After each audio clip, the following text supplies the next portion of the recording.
ಇದು ನಾವು ಅವರಿಲ್ಲ ನಾನು ತೊಗೊಳಕ್ಕೆ ಹೋಗಲ್ಲ, ನೀನು ಒಬ್ಬರೇ ಮಾಡೋಕ್ಕೆ ಹೋಗಬೇಡಿ, ನೀವು ಯಾರೋ 2-3 ಜನ ಸೇರಿ ಕನ್ಸೋರ್ಟಿಯಂ ಮಾಡಿ ನನಗಿಷ್ಟ ಇಲ್ಲ ಅಂತೇಳಿ ಬೆಂಗಳೂರು ಏರ್ಪೋರ್ಟ್ ಬಗ್ಗೆ ಅವರು ಬೇರೆಯವ್ರಿಗೆ ವಹಿಸಿ ಅಂತ ಹೇಳಿದ್ದು. ಆಮೇಲೆ ನಾವು ಒಂದು ಕನ್ಸೋರ್ಟಿಯಂ ಮಾಡಿ ಆ ತೀರ್ಮಾನವನ್ನು ಮಾಡಿದೋ. ಆಗ ಒಂದು ಮಾತು ಹೇಳಿದರು, if you want to walk fast walk alone, if you want to walk far walk together ಅಂತ ಹೇಳಿ ಅವತ್ತು ರತನ್ ಟಾಟಾರ್ ಅವರು ನನ್ನ ಕಿವಿಗೆ ಹೇಳಿದ ಮಾತು ಇವತ್ತು ಕೂಡ ಇದೆ. ಹಾಗೆ ಇವತ್ತು ನಂದು ತೀರ್ಮಾನ, ನಮ್ಮ ಪಕ್ಷದ ಎನಿ ಡಿಸಿಷನ್ಸ್ ಯುನಿಟರ್ಲಿ ತೆಗೆದುಕೊಳ್ಳೋಕೆ ನಾನು ಹೋಗೋದಿಲ್ಲ. ನಮ್ಮ ಡೆಮೊಕ್ರೆಟಿಕ್ ಸೆಟಪ್ಪಲ್ಲಿ ನಾವೆಲ್ಲ ನಂಬಿಕೆ ಇಟ್ಕೊಂಡಿರೋರು. ಕಾಲೇಜೆಲ್ಲ ಸ್ಕೂಲಲ್ಲೇ ಚುನಾವಣೆಗೆ ನಿಂತವ್ನು ನಾನು. ಸ್ಕೂಲಲ್ಲೇ ಯಾರೋ ಟಿ ವಿಲಿ ತೋರಿಸ್ತಾಯಿದ್ರು, ಯಾರೋ ನಮ್ಮ ವಿದ್ಯಾರ್ಥಿಗಳನ್ನ ಕೊಲೀಗ್ಸ್ ಹೇಳಿದ್ರೆ ನಂದು ಸ್ಟಾರ್ ಸಿಂಬಲ್ ಇತ್ತು ಅಂತ ಏನೋ ತೋರಿಸ್ತಾಯಿದ್ರು ಅಂತ ಫೋನ್ ಮಾಡಿದ್ರು. ಹಂಗೆ ಸ್ಕೂಲಲ್ಲೇ 7ನೇ ಕ್ಲಾಸಲ್ಲೇ ಎಲೆಕ್ಷನ್ ನಿಂತ್ಕೊಂಡು ಆ ಗರಡಿಯಿಂದ ಬೆಳ್ಕೊಂಡು ಇಲ್ಲಿವರೆಗೂ ಬಂದು ಮುಟ್ಟಿದ್ದೇನೆ. ಸೊ ಹಂಗೆ ಎಲ್ಲರೂ ಕೂಡ ಒಟ್ಟಿಗೆ ಡೆಮೊಕ್ರೆಟಿಕ್ ಸೆಟಪ್ಪಲ್ಲಿ ನನಗೆ ನಂಬಿಕೆ ಇದೆ.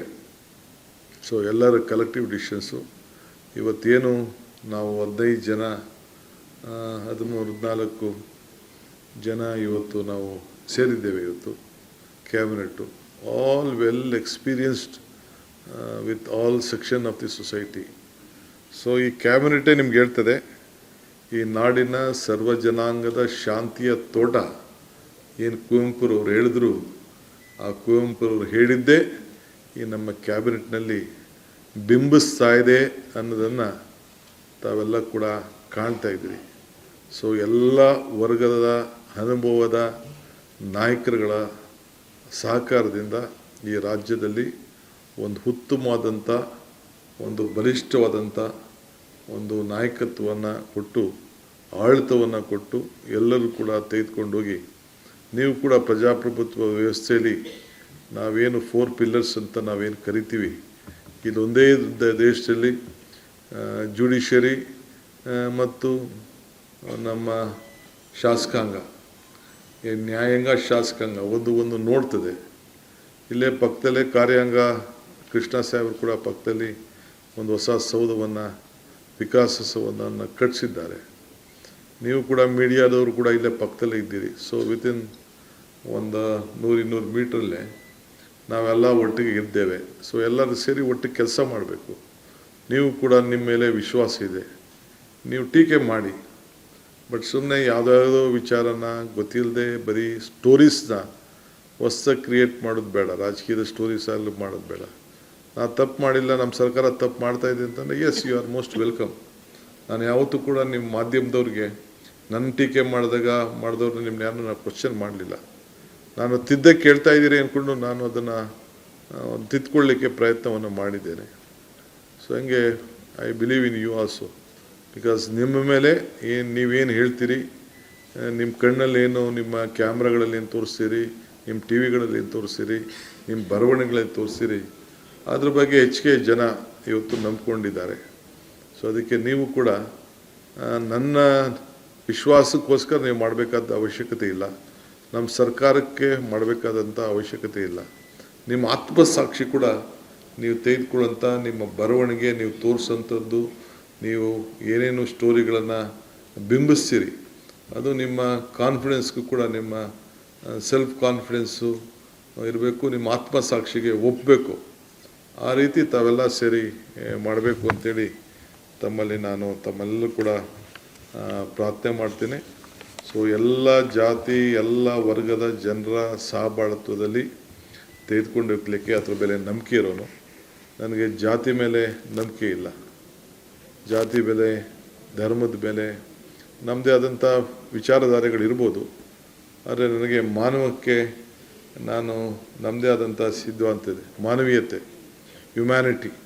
ಸೊ ಮಾನವ ಧರ್ಮ, ಸೊ ಅದ್ರ ಮೇಲೆ ನನಗೆ ಅಪಾರವಾದಂಥ ನಂಬಿಕೆಯನ್ನು ಇಟ್ಕೊಂಡಿರೋನು. ಅದರಲ್ಲಿ ನಾನು ಕೆಲಸವನ್ನು ಮಾಡಿಕೊಂಡು ನಾನು ಹೋಗ್ತೇನೆ. So I request all of you, ಈ ರಾಜ್ಯದ ಜನತೆಗೆ ತಮ್ಮ ಮುಖಾಂತರ ಹೇಳಲಿಕ್ಕೆ ನಾನು ಬಯಸ್ತೇನೆ, ಇದು ನಿಮ್ಮ ಸರ್ಕಾರ, ಜನರು ಕೊಟ್ಟಿರುವಂಥ ಅಧಿಕಾರ. ಈ ಅಧಿಕಾರನ ನಿಮ್ಮ ಸೇವೆಗೆ, ನನ್ನ ಎಲ್ಲ ವೈಯಕ್ತಿಕವಾದ ವಿಚಾರಗಳನ್ನು ಬದಿಗಟ್ಟು ತ್ಯಾಗ ಮಾಡಿ ಈ ರಾಜ್ಯದ ಜನತೆಗೆ ಮುಡುಪಾಗಿಟ್ಕೊಂಡು ಸೇವೆಯನ್ನು ಮಾಡಿಕೊಂಡು ಸಂಕಲ್ಪವನ್ನು ಮಾಡಿ ಈ ಅಧಿಕಾರವನ್ನು ನಾನು ಭಾಳ ಸಂತೋಷದಿಂದ ಇದೊಂದು ಸ್ವೀಕಾರವನ್ನು ಮಾಡಿದ್ದೇನೆ. ಸೊ ಅದಕ್ಕೆ ತಾವು ಕೂಡ ತಮಗೆಲ್ಲ ನನಗೆ ಸಹಕಾರವನ್ನು ಕೊಡಬೇಕು ಅಂಥೇಳಿ ತಮ್ಮಲ್ಲಿ ನಾನು ಪ್ರಾರ್ಥನೆ ಮಾಡ್ತೇನೆ. ಮೊದಲನೇ ಕ್ಯಾಬಿನೆಟ್ಟು ನಡೆಸ್ತೋ ಅನೇಕ ತೀರ್ಮಾನಗಳನ್ನು ಪಟ್ಟಿ ಭಾಳ ದೊಡ್ಡದಿತ್ತು. ಏನಾರು ಒಂದು ಜನತೆಗೆ ಹೊಸ ಕೊಡುಗೆಗಳನ್ನು ಕೊಡಬೇಕು ಅನ್ನೋದು ತೀರ್ಮಾನ ಮಾಡಿದ್ದೇವೆ. ನನಗೆ ಇದು ಯುವ ಯುಗ, ಇದು ಹೊಸ ಜನ್ರೇಷನ್. ಸೊ ಏನಾಗಬೇಕು, ಅವರ ಸಮಸ್ಯೆ ಏನು ಅನ್ನೋದು ಕೂಡ ದೊಡ್ಡ ಆಲೋಚನೆಯನ್ನು ನಾವು ಮಾಡ್ತಾಯಿದ್ದೇವೆ. ರೈತರ ಬಗ್ಗೆ ಅದಕ್ಕೆ ತಂದೆ ಆದಂಥ ನಾನು ತೀರ್ಮಾನವನ್ನು ತೆಗೆದುಕೊಳ್ತೇನೆ. ಅನೇಕ ರೈತರ ಮುಖಂಡಗಳು, ಶಾಸಕರು ಯಾವ ರೀತಿ ನಮ್ಮ ನೀರಾವರಿ ಸಮಸ್ಯೆ ಏನು ಬಗೆಹರಿಸ್ಬೋದು ಅನ್ನೋದು ಏಕಾಏಕಿ ಇಲ್ಲಿ ತೀರ್ಮಾನ ಮಾಡಲಿಕ್ಕೆ ಆಗೋದಿಲ್ಲ. ಸೊ ಎಲ್ಲರೂ ಕೂಡ ಎಕ್ಸ್ಪರ್ಟ್ಸ್ನೆಲ್ಲ ಕರೆದು ಚರ್ಚೆ ಮಾಡಬೇಕಾಗಿದೆ.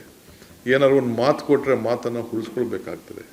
ಸುಮ್ಮನೆ ಮಾತು ಕೊಟ್ಟು, ಏಕೆ ನಾನೇ ನೋಡಿದ್ದೇನೆ ಬೆಂಗಳೂರು ನಗರದಲ್ಲಿ ಇಂಪ್ಲಿಮೆಂಟ್ ಮಾಡಬೇಕಾದ್ರೆ ಒಂದು ಕಸ ತೆಗೆಯೋಕ್ಕೆ ಕೂಡ 3 ವರ್ಷ ಅದು ಕೂಡ ಎಷ್ಟು ನನಗೆ ಚಾಲೆಂಜಸ್ ನನ್ನ ಮುಂದೆ ಬಂತು ಅಂತ ಕೂಡ ನನಗೆ ಅನುಭವ ಇದೆ ನನಗೆ. ಸೊ ಹಂಗೆ ಇವತ್ತು ಭಾಳ ದೊಡ್ಡ ದೊಡ್ಡ ಸವಾಲನ್ನು ನಾವು ಎದುರಿಸಬೇಕಾಗ್ತದೆ. ಸೊ ಹಿನ್ನೆಲೆಯಲ್ಲಿ ರೈತರ ಸಮಸ್ಯೆಗೆ ನಮ್ಮ ಪ್ರಯಾರಿಟಿ ಇಟ್ಕೊಂಡಿದ್ದೇವೆ. ಸೊ ನಾನು ಕರೆದು ಕೆಲವರೆಲ್ಲ ಮಾತಾಡ್ತೀನಿ. ಏಕೆಂದರೆ ಈಗ ಮುಂದಿನ ದಿನದಲ್ಲಿ ನಮ್ಮ ರೈತರು ಜನ ವಲಸೆ ಹೋಗೋದನ್ನು ತಪ್ಪಿಸ್ಬೇಕು. ಹಳ್ಳಿಯಿಂದ ಬೆಂಗಳೂರು ನಗರಗಳಿಗೆ ಉದ್ಯೋಗಕ್ಕೋಸ್ಕರ ಬರುವಂಥವ್ರು. ಸೊ ಅಗ್ರಿಕಲ್ಚರು, ಹಾರ್ಟಿಕಲ್ಚರು, ಫ್ಲಾರಿಕಲ್ಚರು, ಸಿರಿಕಲ್ಚರು ಇವೆಲ್ಲ ಏನಿದೆ, ಸಿಲ್ಕು, ಮಿಲ್ಕು ಇವೆಲ್ಲ, ಇದು ಡಿಗ್ರೇಡ್ ಅನ್ನೋದು ಭಾವನೆ ನಮ್ಮ ಯಾವ ರೈತರಿಗೂ ಬರಬಾರ್ದು. ಅವನಿಗೆ ಆತ್ಮವಿಶ್ವಾಸ ಮೂಡಿಸ್ಬೇಕು. ಅದಕ್ಕೆ ಅನೇಕ ಸಲಹೆಗಳನ್ನು ನಿಮ್ಮ ಹತ್ರನೂ ಕೂಡ ಕೇಳ್ತೇನೆ, ಚರ್ಚೆ ಮಾಡ್ತೇನೆ. ಸೊ ಮಾಡಿ ಅದ್ರ ಬಗ್ಗೆ ತೀರ್ಮಾನ ಮಾಡ್ತೀವಿ. ಇವತ್ತು ಭಾಳ ಇಂಪಾರ್ಟೆಂಟ್ ಏನು ನಾವು ತೀರ್ಮಾನ ಮಾಡಿದ್ದೇವೆ ಅಂತಂದರೆ, ಫಸ್ಟು ಒಂದು ನನ್ನ ವಿದ್ಯಾರ್ಥಿ ಯುವಕರು ಅನೇಕ ಸಂದರ್ಭದಲ್ಲಿ ಹೋದಾಗ ನಮ್ಮ ಹುಡುಗರುಗಳೆಲ್ಲ ಅವರ ಬಸ್ ಪಾಸ್ ಬಗ್ಗೆ ಮಾತಾಡ್ತಾಯಿದ್ರು. ಬರೀ ಹೆಣ್ಮಕ್ಳು ಮಾತ್ರ ಫ್ರೀಯಾಗಿ ಓಡಾಡೋಕ್ಕೆ ಬಿಟ್ಬಿಟ್ಟಿದ್ದೀರಾ, ನಾವೆಲ್ಲ ಏನಾಗಬೇಕು ಅಂಥೇಳಿ ಅವರೆಲ್ಲ ಗಲಾಟೆ ಮಾಡ್ತಾಯಿದ್ರು. ಅದಕ್ಕೆ ಇವತ್ತು ನಾವು ಅದಕ್ಕೊಂದು ಹೊಸ ಹೆಸರನ್ನು ಕೊಟ್ಟಿದ್ದೇನೆ. ಬಟ್ ಅದನ್ನು ಹೇಳ್ತೀನಿ ನಾನು, ಹೊಸ ಹೆಸರೇನು ಅನ್ನೋದು ನಿಮಗೆ ಅದು ಇನಾಗ್ರೇಟ್ ಮಾಡೋದು ದಿನ ನಾನು ಹೇಳ್ತೀನಿ. ಸೊ ಇವತ್ತು ಎಲ್ಲ ವಿದ್ಯಾರ್ಥಿಗಳು ಯಾರೇ ಆಗಿರಲಿ ವಿದ್ಯಾರ್ಥಿಗಳು, ಸೊ ಕಾಲೇಜ್ವರೆಗೂ ಕೂಡ ಯಾರ್ಯಾರು ವಿದ್ಯಾರ್ಥಿ, ಕಾಲೇಜ್ ಇರ್ಬೋದು, PG ಇರ್ಬೋದು, PUC ಇರ್ಬೋದು, SLC ಇರ್ಬೋದು, ಎಲ್ಲ ಪಾಸ್ಗಳನ್ನು ಏನು ನಾವು ಕೊಡ್ತಾ ಇದ್ದೇವೆ, ಅದಕ್ಕೆ ಯಾರಿಗೂ ಕೂಡ ಚಾರ್ಜ್ ಮಾಡದೆ ಫ್ರೀಯಾಗೆ ವಿದ್ಯಾರ್ಥಿಗಳಿಗೆ ಫ್ರೀ ಬಸ್ ಪಾಸನ್ನು ಕೊಡ್ತೇವೆ. ಬಟ್ ಅವರು ಅರ್ಜಿಯನ್ನು ಸಲ್ಲಿಸಬೇಕಾಗ್ತದೆ. ಏಕೆಂದರೆ ಯಾರು ವಿದ್ಯಾರ್ಥಿಗಳನ್ನೋದು ನಮ್ಗೆ ಬೇಕಾಗ್ತದಲ್ಲ. ಸೊ ಅದಕ್ಕೆ ಐಡೆಂಟಿಫಿಕೇಷನ್ ಬೇಕಾಗ್ತದೆ. ಸೊ ಅದಕ್ಕೆ ನಮ್ಮ ಟ್ರಾನ್ಸ್ಪೋರ್ಟ್ ಡಿಪಾರ್ಟ್ಮೆಂಟ್ ಅವ್ರ ಹತ್ರ ನಾವು ಮಾತಾಡಿ ಅದಕ್ಕೊಂದು ಫ್ರೀ ಬಸ್ಸಸ್ ಎಲ್ಲ ವಿದ್ಯಾರ್ಥಿಗಳಿಗೆ, ಸ್ಟೂಡೆಂಟ್ಸ್ ಯಾವುದೇ ಸ್ಟೂಡೆಂಟ್ಸ್ ಇರಲಿ ಅವ್ರಿಗೆ ಕೊಡಬೇಕು ಅಂಥೇಳಿ ದಿಸ್ ದಿ ಫಸ್ಟ್ ಡಿಸಿಷನ್. ಎರಡನೇದು ಉದ್ಯೋಗದ ಸಮಸ್ಯೆ. ಸರ್ಕಾರ ಈಗಾಗಲೇ 56,000 ಉದ್ಯೋಗ ಕೊಡ್ತೀವಿ ಅಂತ ಅನೌನ್ಸ್ಮೆಂಟ್ ಮಾಡಿದ್ದೀವಿ. ಕರಿಬೇಕಾಯಿತು ನಾವು ಅರ್ಜಿ. ಕರೆಯೋಕ್ಕೆ ಕೆಲವು ಇಶ್ಯೂಸ್ ಮಧ್ಯೆ ಬಂತು. ಈಗ ಸೆಟ್ಲಾಗಿದೆ ಅದು. ಅದಕ್ಕೆ ಸದ್ಯದಲ್ಲೇ ಒಂದು ಕ್ಯಾಲೆಂಡರ್ ಕೂಡ ನಾವು ಯಾವತ್ತು ಕರಿತೀವಿ ಏನು ಅಂತೇಳಿ ಸದ್ಯದಲ್ಲೇ ಎಲ್ಲ ನೆಕ್ಸ್ಟ್ ಕ್ಯಾಬಿನೆಟ್ ಅಷ್ಟೊತ್ತಿಗೆ ಎಲ್ಲ ಡಿಪಾರ್ಟ್ಮೆಂಟ್ ಅವ್ರನ್ನೆಲ್ಲ ಕರೆದು ಪ್ರೋಸೆಸ್ ಯಾವ ರೀತಿ ಶುರು ಮಾಡ್ತೀರಾ, ಯಾವತ್ತು ನೀವು ನೋಟಿಫಿಕೇಷನ್ ಮಾಡ್ತೀರಾ ಅಂಥೇಳಿ ಕ್ಯಾಲೆಂಡರ್ನ ನಿಮಗೆ ರಿಲೀಸ್ ಮಾಡ್ತೀನಿ ನಾನು. ಏಕೆಂದರೆ ಭಾಳ ಜನ ಸ್ಟೂಡೆಂಟ್ಸು ಎಕ್ಸ್ಪೆಕ್ಟ್ ಮಾಡ್ತಾಯಿದ್ದಾರೆ. ಸೊ ಅದಕ್ಕೆಲ್ಲ ಎಷ್ಟೇ ಕೆಲಸ ಇದ್ರೂ, ಎಷ್ಟೇ ಹುದ್ದೆಗಳು ಖಾಲಿಗಿದೆ, ಅದಕ್ಕೆಲ್ಲ ಒಂದು ಕ್ಯಾಲೆಂಡರ್ನ ಅನೌನ್ಸ್ ಮಾಡಲಿಕ್ಕೆ ತೀರ್ಮಾನ ಮಾಡಿದ್ದೇವೆ.